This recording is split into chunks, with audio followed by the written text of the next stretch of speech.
ममता की छाँव।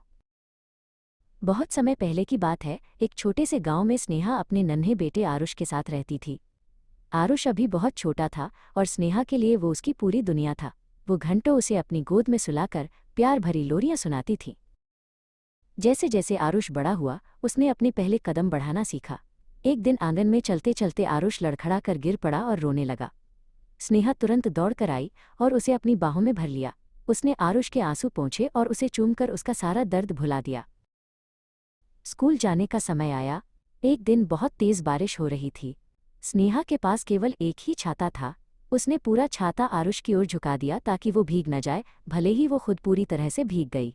आरुष अपनी माँ के इस त्याग को देख रहा था। आरुष अब किशोर हो गया था। परीक्षाओं की रातों में जब वह देर तक पढ़ाई करता तो स्नेहा जागती रहती। वो उसके लिए गर्मा गर्म दूध और बादाम लेकर आती और उसके सिर पर हाथ रखकर उसे हिम्मत देती।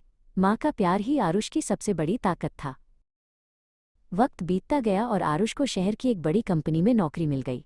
विदाई के दिन स्नेहा ने उसे ढेर सारा नाश्ता और अपनी दुआएं दी।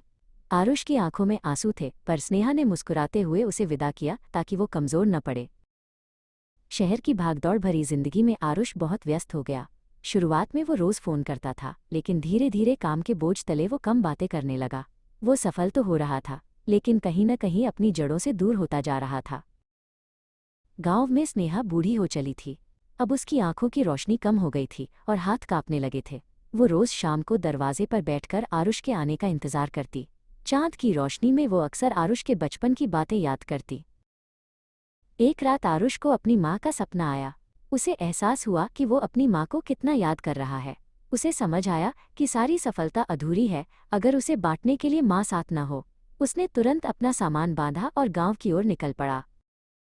जब आरुष घर पहुंचा, उसने देखा कि उसकी माँ दरवाजे की ओर पीठ करके बैठी थी। जैसे ही उसने माँ पुकारा, स्नेहा चौंक कर मुड़ी। आरुष दौड़कर उसके चरणों में गिर गया और फूट फूट कर रोने लगा। स्नेहा ने अपने कांपते हाथों से उसके सिर को सहलाया। अब आरुष ने तय किया कि वो शहर नहीं जाएगा।